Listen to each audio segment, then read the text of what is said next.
Welcome home to USA Global TV and Radio, a place where dreams take flight, with authentic storytelling, diverse perspectives and meaningful conversations, where global stories unite and bridges are built beyond all borders. Discover world-class education, entertainment, hope and inspiration. Together, we're building bridges worldwide. Subscribe to our channel, USA Global TV. Download our app, USA Global TV. Be our guest or join our team. Visit usaglobaltv.com. Thanks to our founder and executive producer, Dr. Jacqueline Kerbeck. Music score by Yeffy Tang from Cloud Road Music. Voiceover artist Mike Porter. Creative direction by Paul Garcia. USA Global TV and Radio, your home for global connection. All rights reserved. This video and its contents are the exclusive property of USA Global TV and Radio. Unauthorized use, duplication or redistribution in any form is strictly prohibited.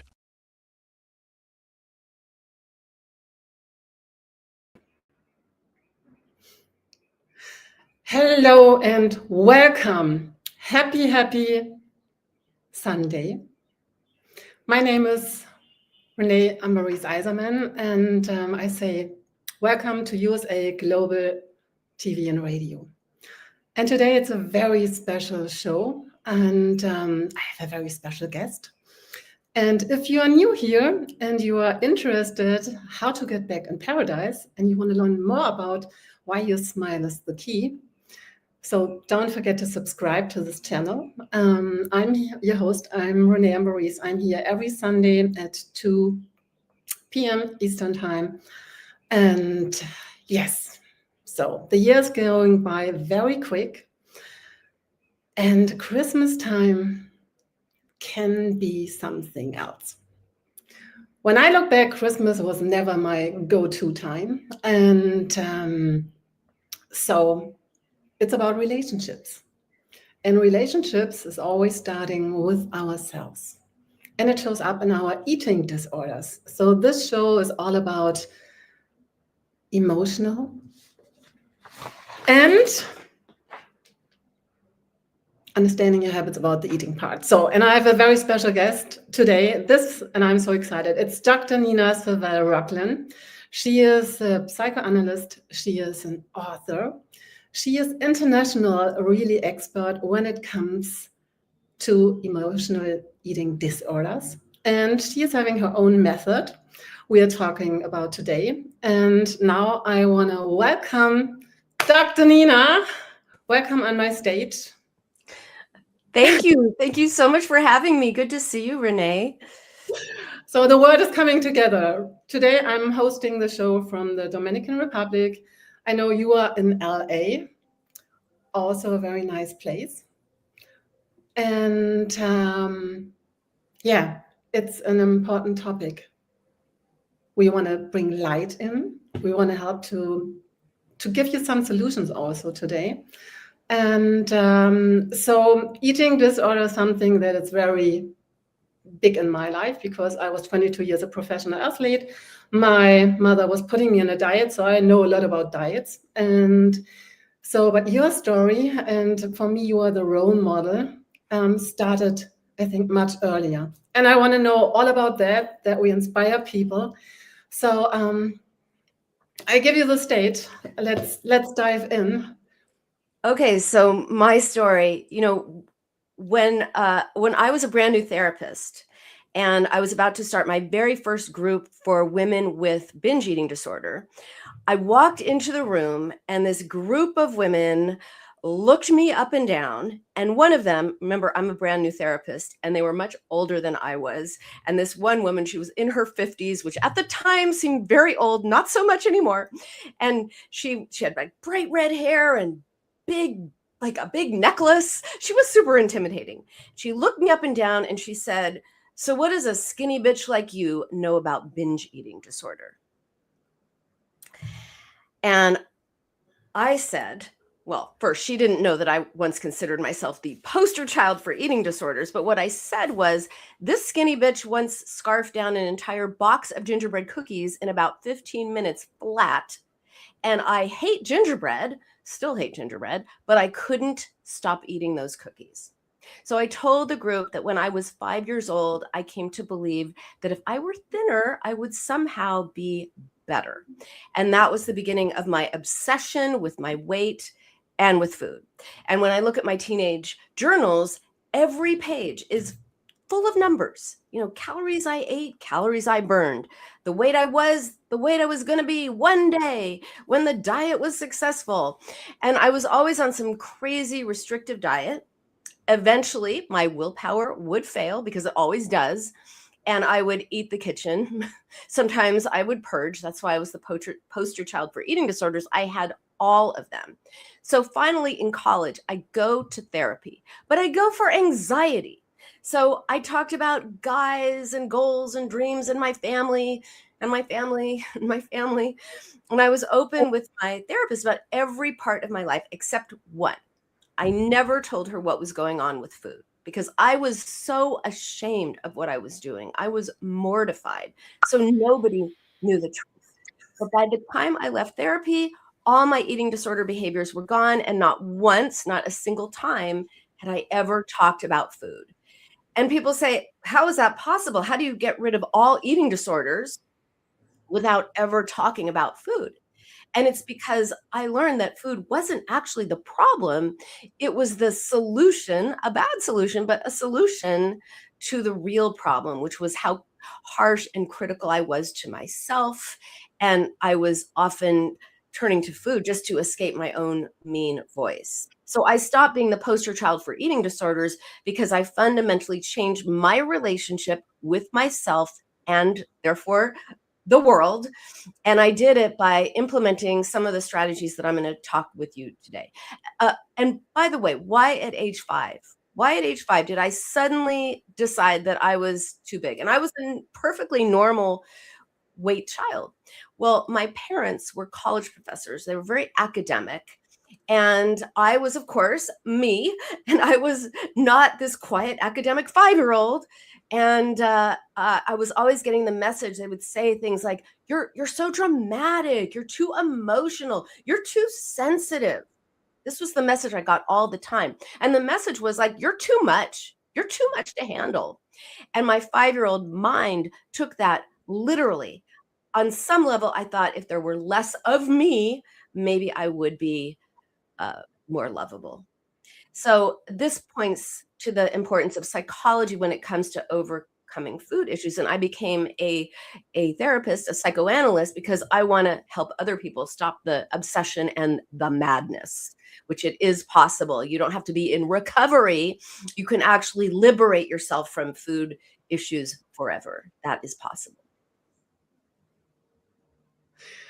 So, and yeah, everything is possible. And what I really love, I mean, you are just like the role model really to bring inspiration, and you're showing up for where the work has to get done. So I'm all about the beauty, because I was never the beauty girl, and I always wanted to be just like the cover girl and all the stuff. So and this is where our real life wisdom is coming from, our journeys. And this is what it's so beautiful. And really listen to people, they experience that they were going the whole way through, that you don't find just things from books, like real experience. And so there are a lot of things, like we talk about the method you were creating to help, but there are also there are times during the day where we are more in danger to have the eating problems. Yeah, well, one time particularly, which is nighttime. Yeah, which I'm happy to speak to. Yeah, of course. Yes, nighttime, it's important, because especially yet from the holidays. So that's an important thing, how to deal with when we have all the emotions and the relationship, maybe also with the parents, with the kids, with the family, our insecurities. So we are trying the whole day. So maybe you have also some tips. That's the nighttime thing, I think, is an important thing to share, especially to this day. Most people come to me and they say, I'm fine during the day, totally fine, but at night, and they'll say, it's after dinner, I'm not hungry, but I can't stay out of the kitchen. And that's because during the day, we are busy. We're working, we're taking care of kids, we're working and taking care of kids. We're busy doing whatever. I mean, maybe there are no kids involved, but you're busy, you're occupied. And at night is when things slow down. And that is when thoughts and feelings might become available to you that you don't want. So we bypass them.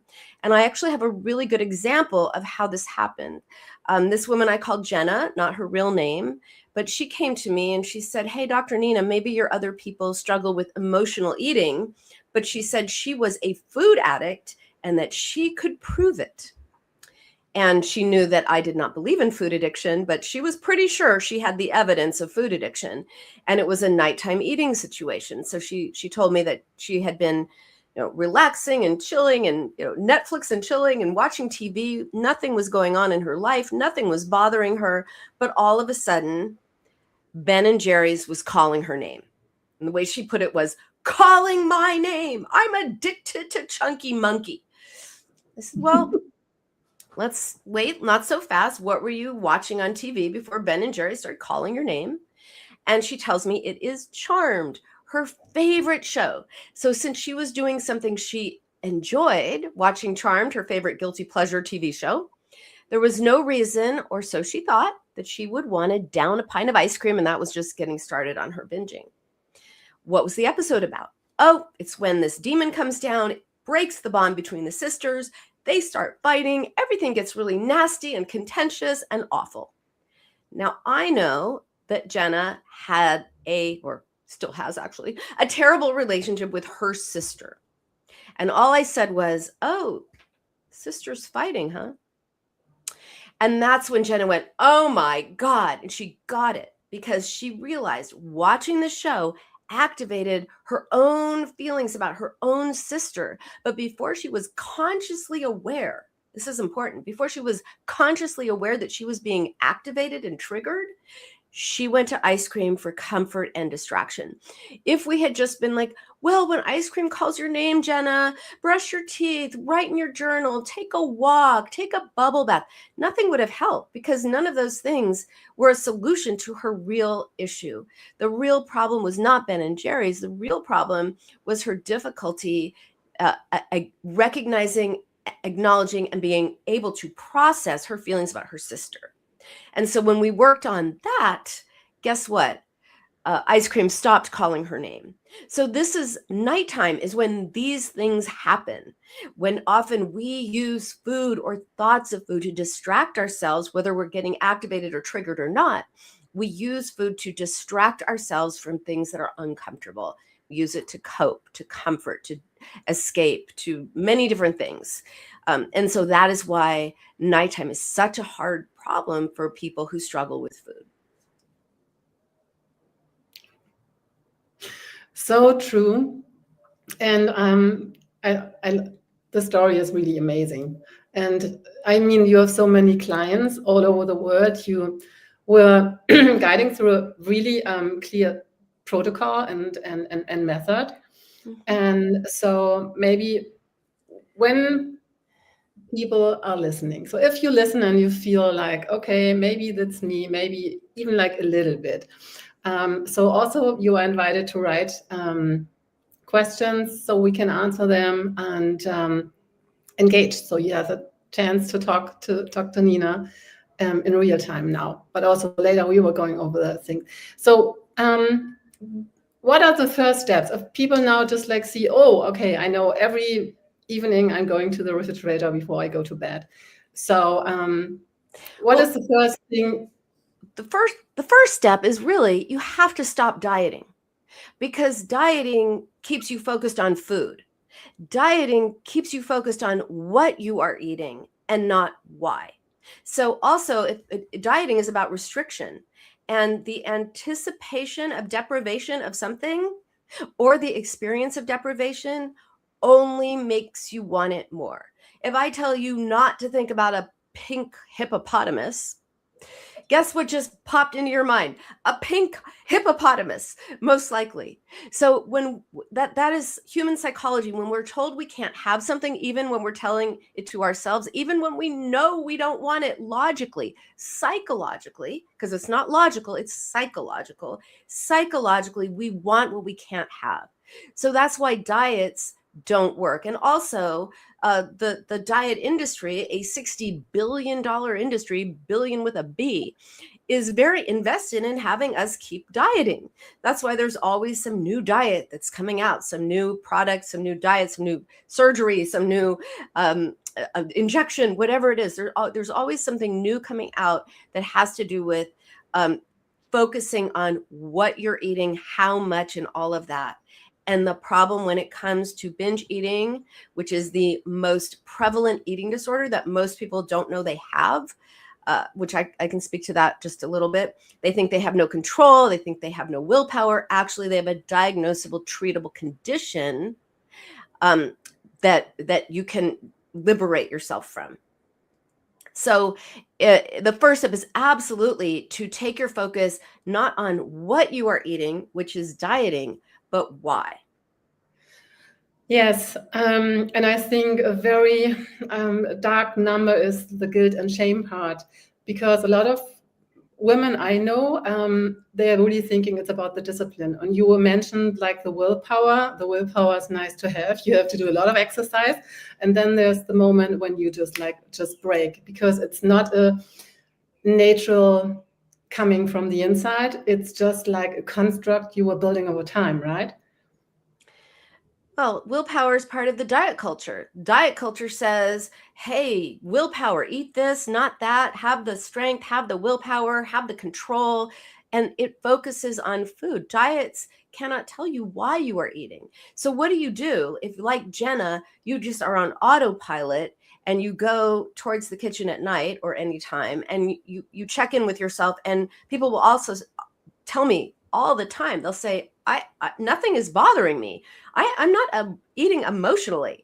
And there's this idea that eating emotionally means like you're Chandler on Friends and what's her name just broke up with you and you're crying into your ice cream and eating ice cream. That's not emotional eating. Emotional eating is anytime you are eating to change the way you emotionally feel. It doesn't mean you're sad and you're eating ice cream. It means you're eating as a way of changing your state. But what do you do when you go so quick, you bypass that reason? It's out of your awareness, but it is not out of operation.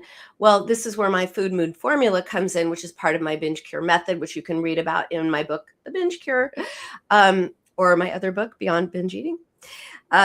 So actually what you are eating gives a clue as to why you are turning to that food. So if you're like Jenna and you're, I love it. If you're like Jenna and ice cream is your thing, then that's smooth and creamy. Foods that are smooth and creamy, like ice cream, like yogurt, like some people are like smooth and creamy peanut butter or Nutella. They're just that's their go-to food. That is associated with a need for comfort. So if that's your go-to food, think about other ways that you can comfort yourself, which I do teach in my books and in my programs, that don't involve eating. Another type of food that people are drawn to are filling foods. So if it's bread, muffins, cake, pizza, pasta, anything that takes up space within us, those are associated with loneliness or filling a void. So if those are your go-to foods, you want to consider, and this is hard, by the way, it's a lot easier to focus on food, but if those filling foods are your go-to foods, consider the empty spaces in your life, right? What are they? And find different ways to fill them. Crunchy, if it's all about the tortilla chips and the potato chips and the pretzels and all of that, and maybe you've tried crunching on carrot sticks, but it just doesn't work as well. Of course not. Anything that makes you bite down with a crunch that is associated with forms of anger. So forms of anger can be irritation, frustration, annoyance, rage. And women especially are taught not to be angry. Somehow that's not ladylike. It's not nice. Don't be angry. So we often stuff down our anger, but we take it out on ourselves. We get very mad at ourselves for what we eat or what we weigh. Well, if those crunchy foods are your go-to, think about, who would you be mad, who or what would you be upset with, angry with, if you weren't being mad at yourself for what you ate? And then there's what about chocolate? Well, chocolate actually goes into those categories because you have chocolates with a creamy filling, which would be comfort. You have chocolates with nuts, which would be crunchy, which would be forms of anger.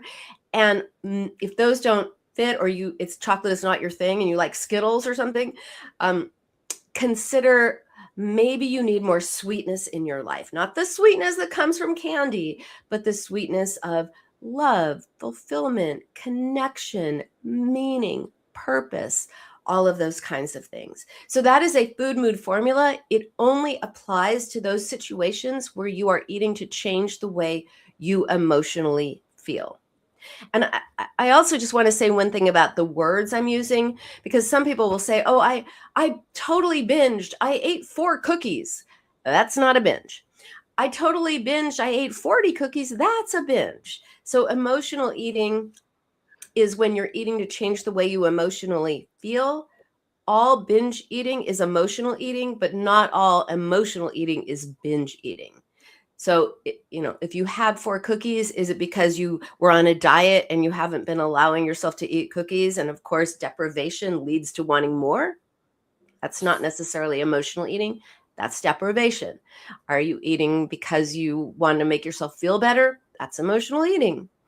Are you binging on 40 cookies? That's binge eating. That's an eating disorder. It's a way of using food to cope, to distract, to cope, to, fill a void, comfort. If you're eating so much that you're in physical pain, maybe you're turning emotional pain into physical pain. There's always a reason. Be curious about what that is. In fact, be curious, not critical.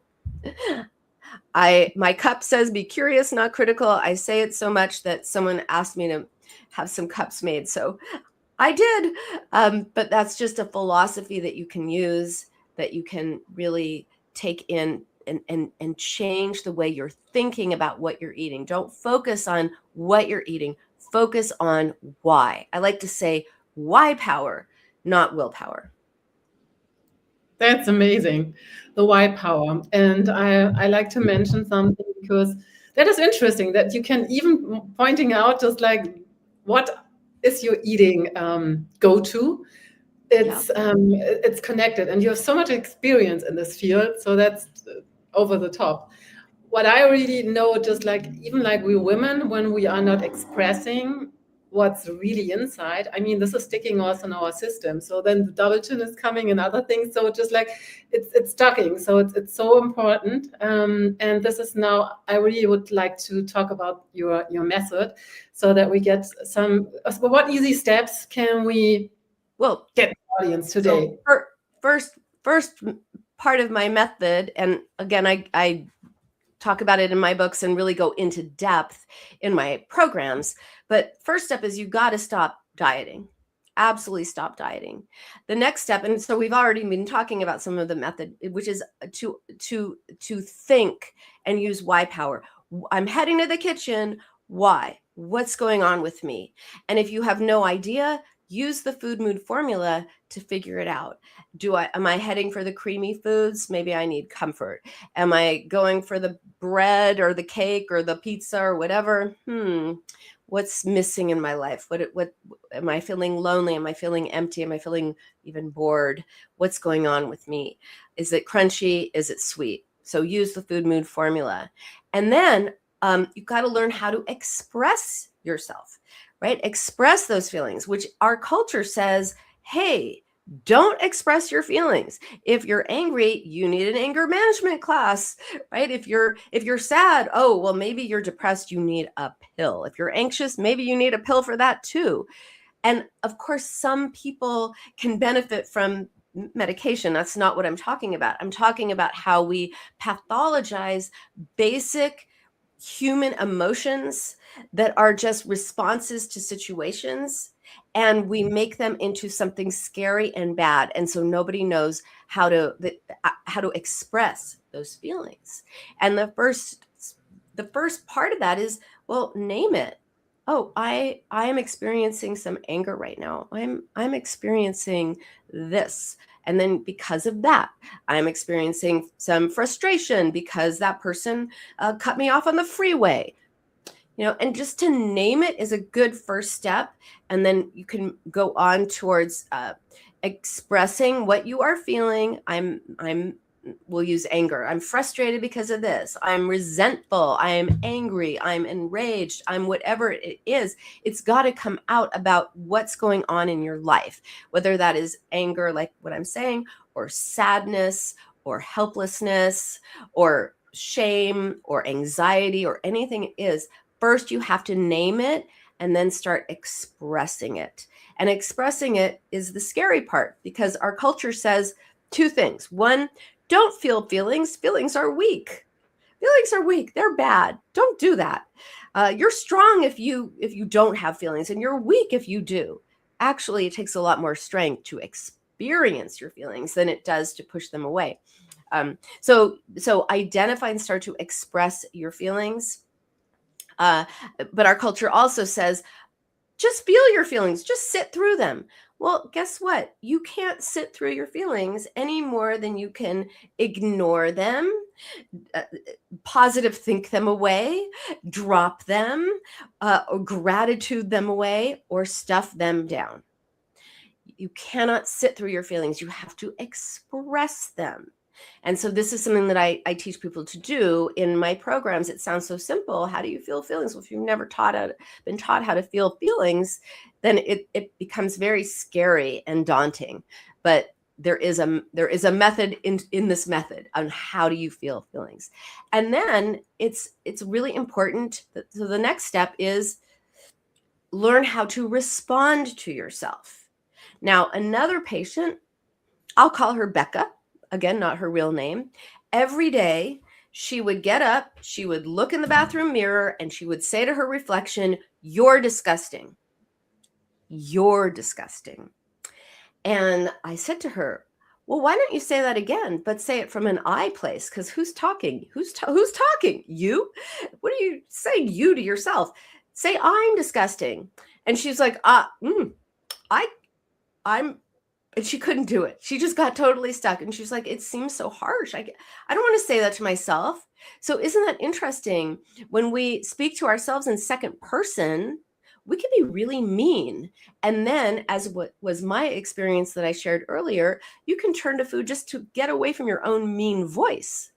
So one way to deal with that inner critic, which shoots you down and makes you want to run to the kitchen or pick up DoorDash, is really watch the way you speak to yourself, and speak to yourself from an I place instead of, even if you're encouraging yourself, instead of, oh, you can do this, which is sort of experience distant. It doesn't feel very good. It feels sort of cerebral.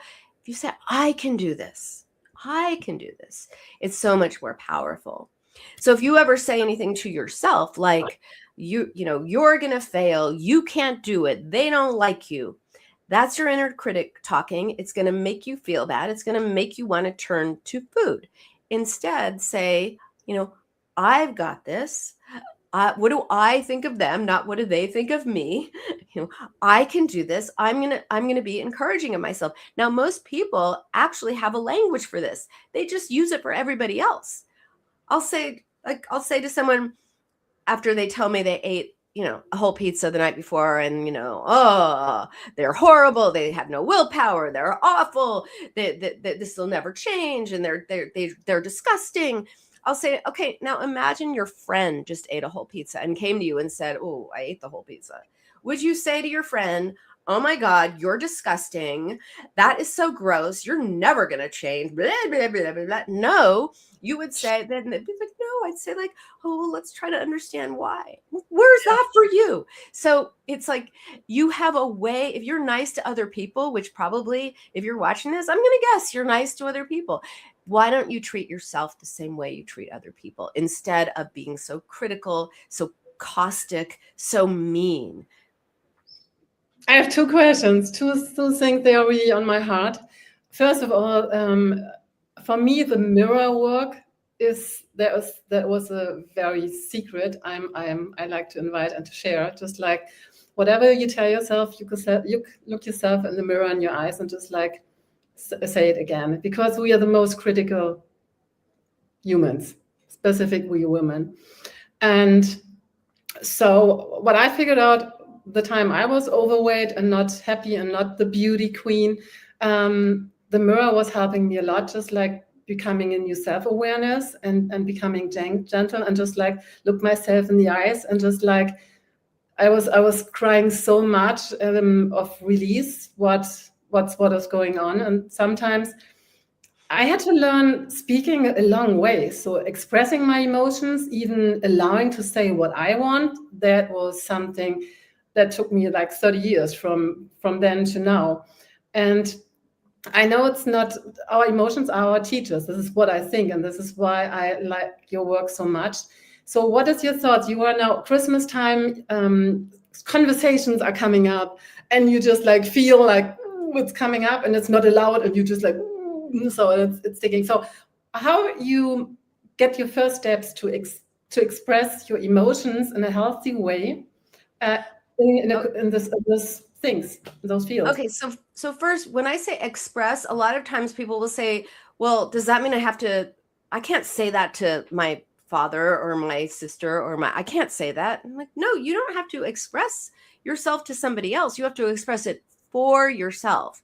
So if you're going to holiday dinner and you know that your family's going to look you up and down and look at everything that you're eating on your plate and think they're critical thoughts, or that's what you think at least, first be an observer.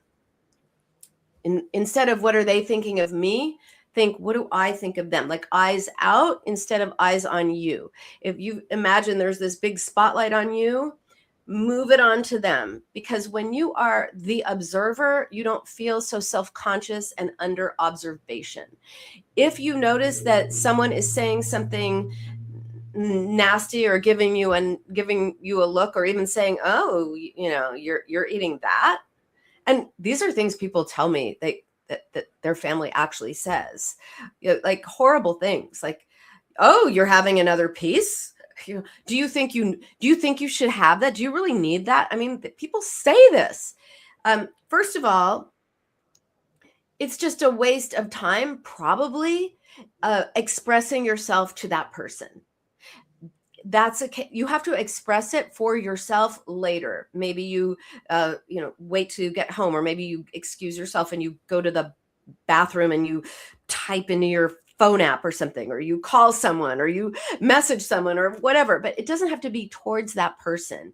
What you do have to do is create some boundaries, and there are some comebacks that you can use. If someone says something, you can either use humor.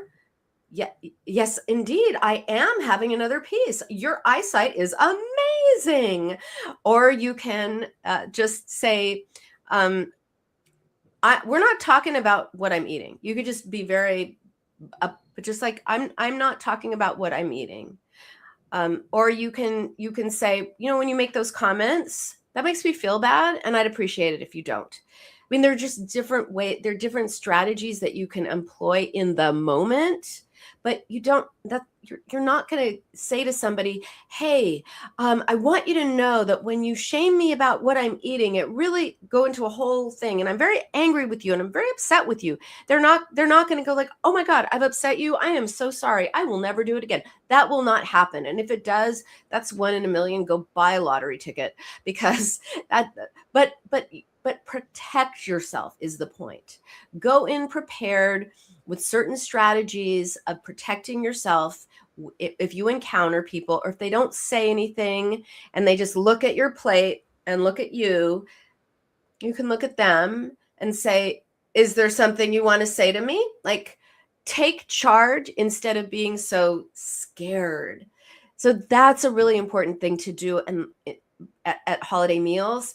And then later, when you get home, write in your journal, call a friend, express it just for yourself, because expressing does not have to be challenging someone. If your boss is on your last nerve, you are not going to go up to your boss and say, look, you're on my last nerve.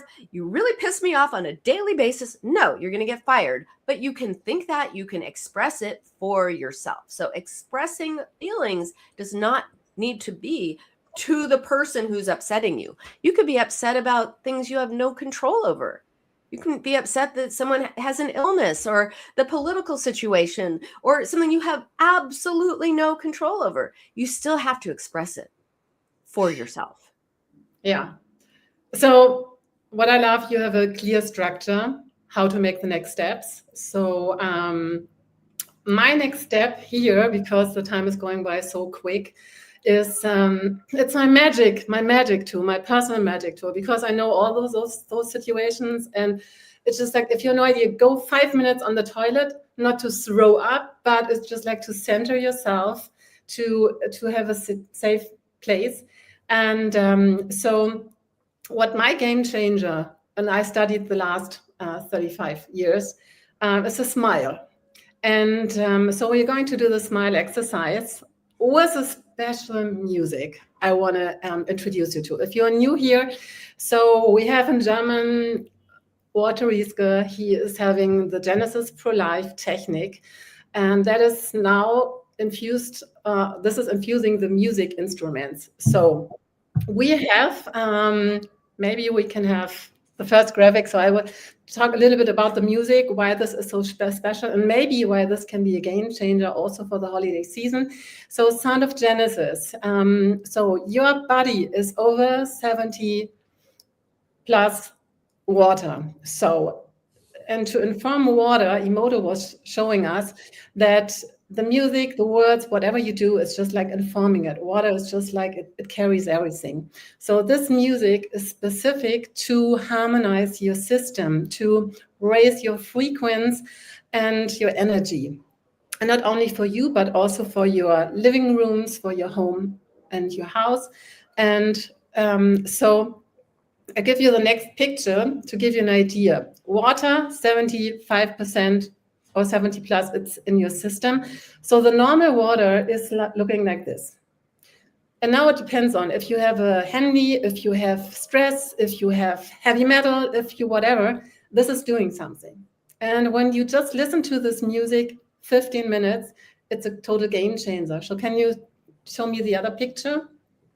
So this is then harmonizing. Everything is blooming. So imagine you feel low and you try to grab also the chocolate, other things. Maybe this can be the easy game changer when no therapist or a book is available, that you have this in your pocket.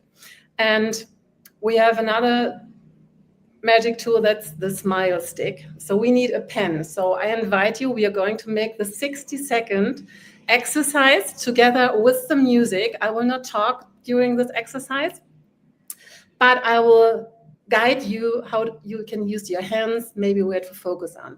So we are going to do the pen between our teeth. So foot on the floor, feel your sit bones, feel the crown, and breathe to your nose. The tongue is relaxed, your forehead is relaxed, everything is just like relaxed. You do nothing, then just like the pen is working for you. And I'll give you later a little bit more ideas. So I'm looking forward to have the music. We're starting, and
So, and now, just like because we're always so quick, 1 second, just keep everything in and connect to your body system.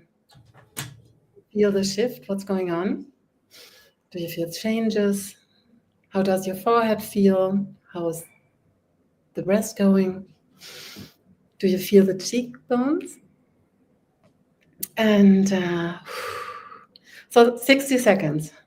I say it's a game changer. This is the quick shortcut to heaven and the up spiral. Dr. Nina, let us know how was it for you today? I know you know my exercises and the stuff, but just like, yeah, share. It's weirdly relaxing. Yeah, I can kind of feel my face tingling. Yeah, it's good. Yeah. So that's the magic without words. You just need a pen. You can find the music on my website. We will connect this in the comments also. And if you like it, you can buy it, and we are planting a tree. So we still rebuilding paradise, because I believe, yes, we need the plants, but we need your smile. I am going for 1 billion smiles the next year, because this is raising our frequency. And this is where inner peace is starting for me in an easy way. So we are now over time. I thank you so much, Dr. Nina. Is there one last sentence you want to share? I just want to say that a lot of people I treat have struggled for decades, literally decades, 20, 30, 40, even 50 years. And no matter how long you've struggled with food, there is always hope. There is hope for change. You just need the right guidance, and you can really liberate yourself from emotional eating, binge eating for good. Awesome. So we have 2 experts. So if you really just like want to become free in the eating part, Dr. Nina is definitely the go-to.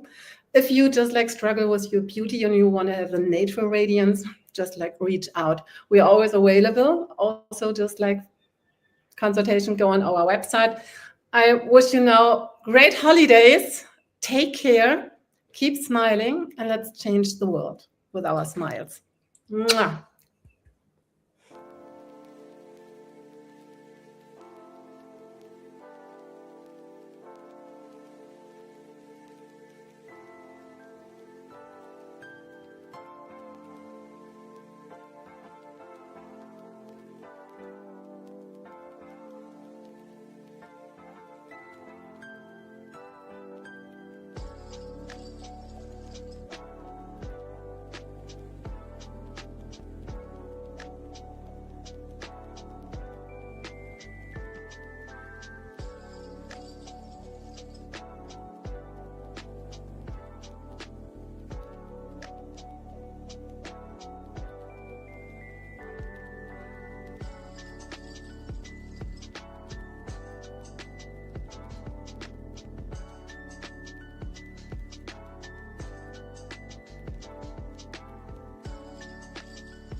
Listen, babe, now. Listen, babe, now. Listen, babe, now. Listen, babe, now. Listen, babe, now.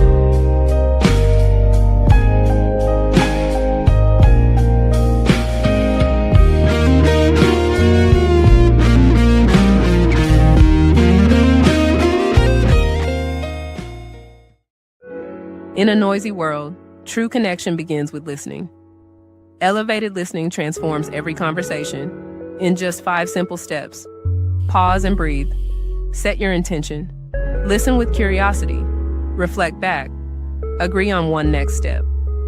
Join the Listening Mentor on Let's Finally Talk with Dr. Jacqueline Kerbeck, the Listening Mentor, where we help you find inner peace, one conversation at a time. Streaming every day. Let's Finally Talk TV show with Dr. Jacqueline Kerbeck, only here on USA, Global TV and Radio. Subscribe to our YouTube channels to watch and engage with all our content.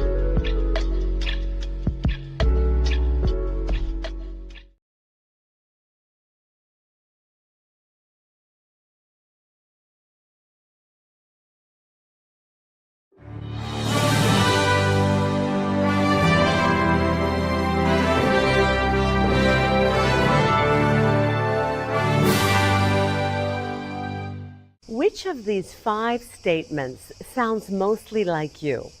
1. I often wake up in the middle of the night worrying about my future. 2. I'm angry or resentful towards a specific person. 3. I have anxious, obsessive, compulsive thoughts throughout the day. 4. I have an addiction like smoking, drinking, shopping, sugar, or social media. And 5, I feel that I'm wasting away my life. Hello, I'm Dr. Alkistis Agio, and for over 25 years, I've been coaching and training people from all over the world to transform their fears, insecurities, anxiety, and anger into mental and emotional freedom. I'm confident that my simple 3-step method based on Greek philosophy can help you to transform into the joyful, confident, free human being that you deserve to be. I want to invite you to join my weekly online coaching group to finally get the results that you want. Look, you've tried it alone so far, and you've had some okay results. But let's face it, you're still feeling stuck right now, spinning your wheels. Einstein said that insanity is doing the same thing over and over again and expecting different results. Now, unless you realize this as a fact, that you are a prisoner of your own mind, you can't move forward. I'm here to support you, as well as the whole community that we are co-creating. Stop feeling stuck. Stop feeling depressed. You don't have to do it alone, and alone isn't working anyway. Sign up today, and I'll meet you on the inside of our amazing weekly group call. I guarantee that you'll make progress from the very first session.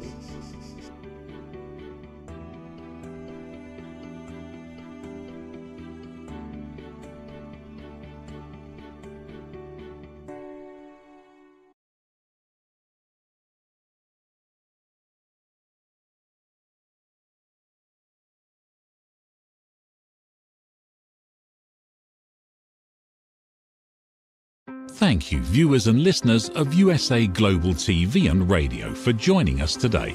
We're honoured to have your time and attention as part of our global community. At USA Global TV and Radio, we believe in the power of authentic conversations, meaningful connections, and creating a world of possibilities together. Want to be part of something bigger? Join our team of elevated listeners at usaglobaltv.com, a space where your voice matters and your ability to listen transforms relationships. Stay connected with us across all our platforms for thought-provoking discussions, expert insights, and empowering stories. Subscribe to our channels at youtube.com/c/USAGlobalTV. Follow us on social media and explore the endless opportunities we're creating for growth, learning, and inspiration. Together, we're not just broadcasting, we're building bridges and changing lives one conversation at a time. For inquiries, contact us at info@usaglobaltv.com. Music by Johnny Dies. Produced by Executive Producer and Director Dr. Jacqueline Kerbeck. Voiceover by Mike Porter. Creative direction by Paul Garcia. All rights reserved. Copyright 2025. Visit usaglobaltv.com to view our full terms and conditions.